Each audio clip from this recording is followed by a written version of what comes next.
जय श्री राम साथियों, कैसे हैं आप सभी। उम्मीद है सभी अच्छे होंगे। फ्रेंड्स, आज मैं नमन वर्मा आपके लिए एक वीडियो लेकर के आया हूँ। स्टडी ग्लोज की चैनल की ये वीडियो है और इसका टाइटल है कि finally water confirmed on a exoplanet. ठीक है, तो ये एक बहुत ही बढ़िया वीडियो होने वाली है। इनके चैनल को सब्सक्राइब करें, बहुत ही बढ़िया वीडियो बनाते हैं ये भाई। और मेरे चैनल को भी सब्सक्राइब करें ताकि आपको ऐसे रिएक्शंस और मिलते रहें। तो अभी देखते हैं कि कहाँ पे हमको अर्थ जैसा एक प्लेनेट मिला है। तो let's get started.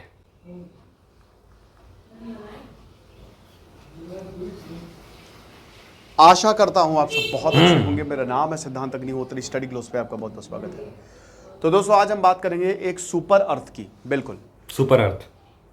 Super earth discover किया गया है। कहां पे डिस्कवर किया गया है, क्यों डिस्कवर किया गया है, कैसे डिस्कवर किया गया है, इसकी हम बात करेंगे। सुपर अर्थ होते क्या हैं ये सब हम देखेंगे।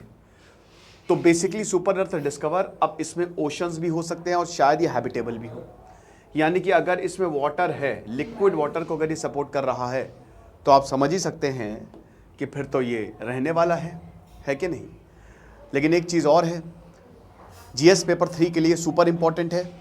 तो इसीलिए आंसर राइटिंग का कोर्स जो हमने बनाया है, आमतौर पे ये हज़ारों लाखों के बिकते हैं, लेकिन हमने सिर्फ 600 रुपये का निकाला है आपके लिए। तो आप लाइव आंसर राइटिंग करवाई जाएगी, बहुत ज़बरदस्त प्रैक्टिस करवाई जाएगी। जो फैकल्टीज़ है वो स्पेशल ध्यान देंगे आपके ऊपर। टेलीग्राम ग्रुप आप जैसे ही ज्वाइन करेंगे तुरंत आंसर लिख के भेजेंगे। तो क्या क्या मिस्टेक्स हैं और क्या हो सकता है, अच्छा कंसेप्ट सब बताए जाएंगे। तो फटाक से कोर्स को ज्वाइन करें। 20 जुलाई से लाइव क्लासेस शुरू होंगी, हमारी ऐप या फिर वेबसाइट पे, दोनों पे ही आपको मिल जाएगा। तो पहली बात, सुपर अर्थ होता क्या है, ठीक है ना भाई। जैसा कि नाम है सुपर अर्थ, तो धरती से बड़ा, a class of planet unlike in our solar system. जो हमारे सोलर सिस्टम में है वैसे नहीं, ये बेसिकली हमारी धरती से, क्योंकि सुपर अर्थ यहां पे धरती का नाम आ रहा है, तो सुपर अर्थ मतलब धरती से बड़ा। लेकिन कितना बड़ा? तो it is more massive then the earth. लेकिन धरती से बड़े हैं, बट नेपट्यून और यूरेनस से छोटे हैं। सबसे पहले आता है सूरज। शुरुआत के 4 प्लैनेट्स रॉकी प्लैनेट्स हैं और बाकी के 4 प्लैनेट्स गैसियस प्लैनेट्स हैं। तो मरकरी, वीनस, अर्थ और मार्स, ये 4 प्लैनेट रॉकी प्लैनेट्स हैं। यहां पे आपको रॉक्स देखने को मिलेंगी। और उसके बाद जुपिटर, नेपट्यून, यूरेनस, ये जो 4, सैटर्न, ये जो 4 प्लैनेट है ये गैसियस प्लैनेट है। यहां पे आपको प्लूटो प्लैनेट नहीं रहा, ठीक है। तो ये 4 जो है वो गैसियस, यहां पे आपको गैसेस देखने को मिलेगी। तो जो गैसियस प्लैनेट है, बाकी के नेपट्यून और यूरेनस उससे छोटे हैं बट धरती से बड़े हैं। And they can be made up of gas या फिर रॉक्स या फिर दोनों का ही कॉम्बिनेशन। भाई देखिए, अब रॉकी प्लैनेट्स है, जैसे धरती में गैस भी तो है, धरती में क्या है, गैस भी है, रॉक भी है, कॉम्बिनेशन है, ठीक है ना। ज्यादातर जिसका कंपोनेंट ज्यादा होगा, अब यहां पे रॉक्स का कंपोनेंट ज्यादा, तो रॉकी प्लैनेट हो गया। ओके। और they are between the twice the size of earth and up to 10 times its mass. यानी कि धरती से 2 गुना ज्यादा बड़े हो सकते हैं। और जो धरती का मास है, कितना मास है धरती का, चलो कमेंट बॉक्स में बताओ, कुछ तो जवाब दो। और जो धरती का मास है उससे 10 गुना ज्यादा हो सकता है, ठीक है ना। Super earth is a reference to only an exoplanet size. अब एक्सोप्लैनेट क्या होता है? एक्सोप्लैनेट वो होता है जो कि हमारे सोलर सिस्टम के बाहर है। जो हमारे सोलर सिस्टम के अंदर है उसको हम क्या कहते हैं? उसको तो खैर वो तो कोई दिक्कत नहीं, वो तो, लेकिन जो हमारे सोलर सिस्टम के बाहर है, हमारा मिल्की वे, हमारी आकाश गंगा के बाहर है, और 10 टू द पावर अनगिनत गैलेक्सी है, ठीक है ना। 10 टू द पावर 8 पता नहीं कितनी सारी गैलेक्सी, ठीक है ना। तो यू नो ये चीज है। अब देखो, जरूरी नहीं है कि ये जैसे नाम आपको सुपर अर्थ है तो अर्थ का डुप्लीकेट है, इट्स नॉट नेसेसरी। हो सकता है ये धरती के कैरेक्टरिस्टिक्स हो इसमें, बट पूरी तरीके से सिमिलर ना हो, है ना। अर्थ से मिलता जुलता प्लैनेट। अर्थ जो आज से करोड़ों साल पहले था, वो अभी हो उसमें।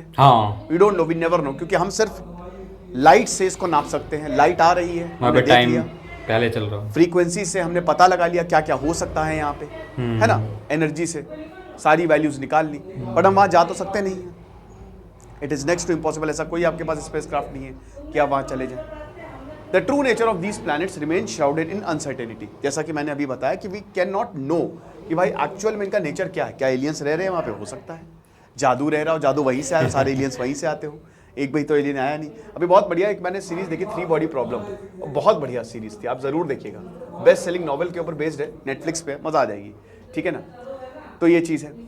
दे are common among planets found so far in our galaxy. तो हमारी गैलेक्सी से बहुत दूर जो प्लैनेट्स मिलते हैं उनमें काफ़ी कॉमन है।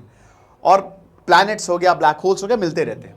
मिलते क्या हैं, दे एग्जिस्ट, लेकिन डिस्कवर जो है वो आप उनको आप कब कर रहे हैं, ये मैटर की बात है। तो पिछले 30 सालों में हमने बहुत तरीके के स्ट्रेंज प्लैनेट्स को डिस्कवर किया है और हमको पता ही नहीं था कि ये एग्जिस्ट कर रहे हैं। ऐसे ढेरों प्लैनेट्स डिस्कवर हुए हैं जिनमें काफ़ी अर्थ लाइक कैरेक्टरिस्टिक्स हैं, ठीक है ना। और हमको नहीं पता था, तो वही बता रहे हैं कि हम कुछ भी नहीं, हम एक बूंद की तरह, एक सागर में एक बूंद है और ये सागर मतलब अनगिनत चीजें हैं यहाँ पे। ओके, सो सुपर अर्थ 10 गुना ज्यादा बड़ा है धरती के, you know it can be 10 times more than the अर्थ। अब अभी क्या हुआ है, अभी इंटरनेशनल रिसर्चर्स ने एक ग्राउंड ब्रेकिंग डिस्कवरी की है। एक्सोप्लैनेट्स, ये हमारे सोलर सिस्टम में नहीं है, तो हैबिटेबल एक्सोप्लैनेट्स की बात की गई है कि वो प्लैनेट जहां पे इंसान रह सकता है।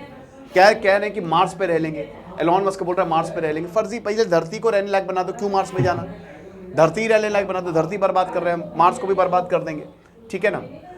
तो अब इनकी स्टडी जो है वो द एस्ट्रोफिजिकल जर्नल लेटर्स में पब्लिश हुई, ठीक है, एक्सेप्ट हो गया कि पब्लिश होगी। अब इसका नाम, साइंटिफिक नाम है LHS 1140b।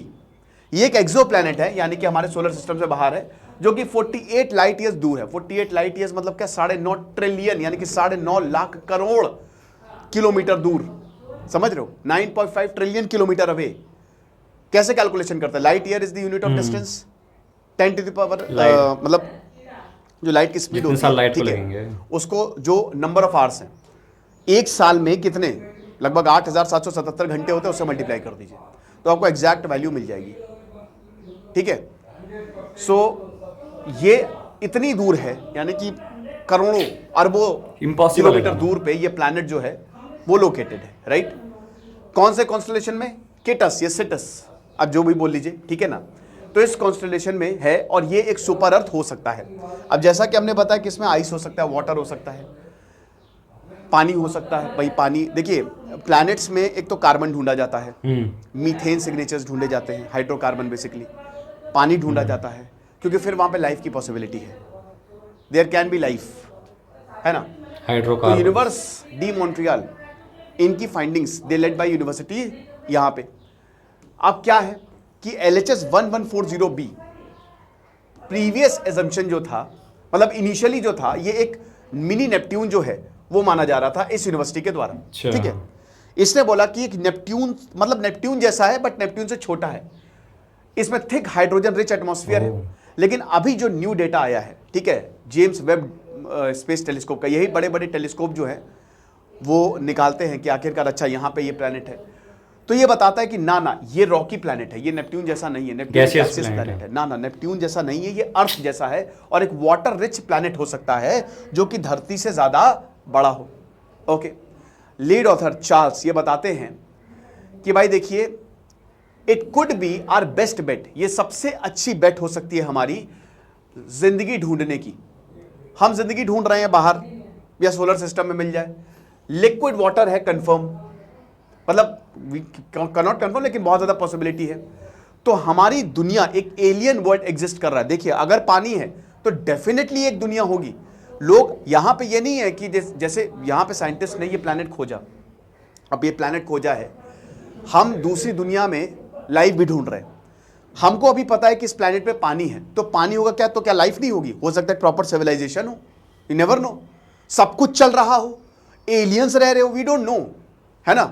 तो वही बता रहे कि अनसर्टेनिटी हमेशा रहती है। अब प्लैनेट्स जो है वो रेड ड्वार्फ क्या, देखिए जब भी कोई तारा मरता है ना, तो या तो वो ब्लैक होल बनेगा, ठीक है, या फिर यही रेड ड्वार्फ, वो डिपेंड करता है चंद्रशेखर लिमिट पे। ओके, तारे का जन्म होता है और तारा मरता है, जब तारा मरेगा तो ब्लैक होल भी बन सकता है वो, राइट। तो एक रेड ड्वार्फ को वो क्या कर रहा है, ऑर्बिट कर रहा है in its habitable zone. Temperature ऐसा है कि वो लिक्विड वाटर को, क्योंकि देखिए आप आसानी से एनर्जी सिग्नेचर से सारी वैल्यूज निकाल सकते हो, तो टेम्परेचर ऐसा है कि वो लिक्विड वाटर को सपोर्ट करता हो जो सरफेस पे है। उसके बाद जो टेलीस्कोप ने डेटा दिया है, प्रीवियस ऑब्जर्वेशन को भी क्लब करके ये सब निकाला है कि it may have a nitrogen rich atmosphere. अब भारत नाइट्रोजन रिच एटमॉस्फेयर है ना, 78%, भारत कह रहा हूं दुनिया, जो हमारी धरती है उसमें 78% नाइट्रोजन है, 21% ऑक्सीजन और बाकी दूसरी गैसेस हैं। नाइट्रोजन आपके प्लांट्स के ग्रो करने में बहुत ज़्यादा मदद करती है। नाइट्रोजन फिक्सेशन होता है, राइजोबियम बैक्टीरिया, प्लांट्स खाना बनाते हैं उसमें नाइट्रोजन सबसे इंपॉर्टेंट रोल प्ले करता है। एक नाइट्रोजन पूरी साइकिल होती है, धरती में कुछ वेस्ट नहीं होता है, नथिंग इज वेस्टेड, सब कुछ रिसाइकल होते हैं, सब यूज में आ जाता है, तो बैलेंस्ड है, जीरो है ना। और जो जीरो नहीं है उसको जीरो कर देती है नेचर। तो नाइट्रोजन रिच एटमॉस्फेयर है, तो माइट भी पॉसिबल कि प्लांट्स भी हों, पानी के साथ साथ प्लांट्स, ये सब, इन सब का एक ऐसे ना चोली दामन का साथ होता है, ठीक है। तो ये चीज है। Speed of light 9 × 10⁸ into multiply कर दीजिए तो उतना लाइट है इसकी वैल्यू आ जाएगी। खैर मैं क्यों बोल रहा हूँ, तो पहले बोलना चाहिए था, मुझे बता ही दिया था वैसे। तो रायन मैकडोनाल्ड ये बता रहे हैं कि जो प्लैनेट्स का एटमॉस्फेयर है, ठीक है, ये पहली बार है जब हमने इस तरीके के एटमॉस्फेयर का हिंट हमको दिखाया। मतलब आप समझ रहे हैं कि अभी तक जितने भी साइंटिस्ट हैं, फर्स्ट टाइम है जो ऐसा प्लैनेट उनको मिला है, एक हैबिटेबल प्लैनेट उनको मिला है, आइस रिच एक्सोप्लैनेट यहां पे दिखा है। रिसर्च ये भी सजेस्ट करता है कि 10 से 20% जो इसका मास है ये वाटर का है। माय गॉड, भारत में 60, फिर भारत, दुनिया में 60 to 70% इज वाटर, ठीक है ना। तो यहां जो 10 से 20% इसका मास है, that might be water. Current models indicate करते हैं कि एक स्नोबॉल प्लैनेट है, एक व्हाइट प्लैनेट है, जैसे बर्फ की बॉल होती है वैसा, ठीक है ना। और ओशंस लगभग 4000 किलोमीटर तक फैले हो सकते हैं, ठीक है। और कंफर्टेबल टेम्परेचर है 20 डिग्री सेल्सियस तक। वाह यार, तो ये तो एक एकदम हैबिटेबल है। हाँ। तो हो सकता है यहाँ पे रहते ही हो एलियंस है जो 20 का टेम्परेचर, 20 डिग्री सेल्सियस, मतलब कि बट यही कह रहे हैं कि पहाड़ों का टेम्परेचर चल रहा है शिमला मसूरी, हम वहां पे जाके देख नहीं सकते कि एक्चुअल में क्या है, ठीक है ना। हालांकि नाइट्रोजन रिच एटमॉस्फेयर, नाइट्रोजन का प्रेजेंस कंफर्म्ड है और बाकी अदर गैसेस को भी खोजने की, यहाँ हम टेलीस्कोप से खोजने की कोशिश कर रहे हैं। तो एक्सेप्शनल कैंडिडेट है हैबिटेबिलिटी के लिए, यहाँ पे मतलब यहाँ पे रहा जा सकता है। तो ये लेक्चर था, आई होप आपको समझ में आया होगा, इसमें कोई दिक्कत नहीं, आसानी से पीपीटी वाइज, लाइन वाइज इस बार मैंने आपको समझा दिया है। बाकी आप हमारे कोर्स को ज़रूर अवेल करें, बहुत ज़्यादा फायदा होगा आपको। Thank you so much. Thank you sir, बहुत ही बढ़िया जो है कि ये वीडियो थी, इन्होंने बताया, काफ़ी इससे समझ में आई चीज़ें। तो हैबिटेबल प्लेनेट मिला है, बहुत दूर है, वहाँ पर जाना इम्पॉसिबल है आज की टेक्नोलॉजी से। तो बट जिस तरीके का वो बता रहे हैं कि वहाँ पर नाइट्रोजन गैस है तो प्लांट्स हो सकते हैं, नाइट्रोजन रिच प्लेनेट है, हैबिटेबल लग रहा है, तो वहाँ पर एलियंस की। अब मेरा एक ही सवाल है इसमें, आप लोग मुझे बताएं कमेंट सेक्शन में, आपको अगर पता हो कि जेम्स वेब टेलीस्कोप से हमने अगर वो प्लेनेट ढूंढ लिया, हमने उस प्लेनेट में गैसियस वगैरह सब पता लग गई हमको, वहाँ से जो लाइट आई उसके थ्रू, मतलब वहाँ से जो लाइट आ रही है, तो वो जो हमको प्लेनेट दिख रहा है वो इतने लाइट ईयर्स, जितने लाइट ईयर्स दूर है वो कैलकुलेशन के अकॉर्डिंग उतने साल पहले का दिख रहा है। प्रेजेंट की सिचुएशन दिख रही है, पास्ट दिख रहा है, हमें प्रेजेंट नहीं दिख रहा है उस प्लेनेट का, ठीक है। तो बेसिकली टाइम ट्रेवल का कॉन्सेप्ट है थोड़ा सा यहाँ पे। तो क्या जेम्स वेब टेलीस्कोप से ये नहीं दिख सकता कि वहाँ पर एक सिविलाइजेशन है कि नहीं है? मतलब अगर आप अर्थ को ऊपर से देखेंगे, स्पेस से देखेंगे, तो आपको मतलब एक सिविलाइजेशन दिख जाएगी स्पेस से कि हाँ भाई यहाँ पर जो है कि सिविलाइजेशन है ना।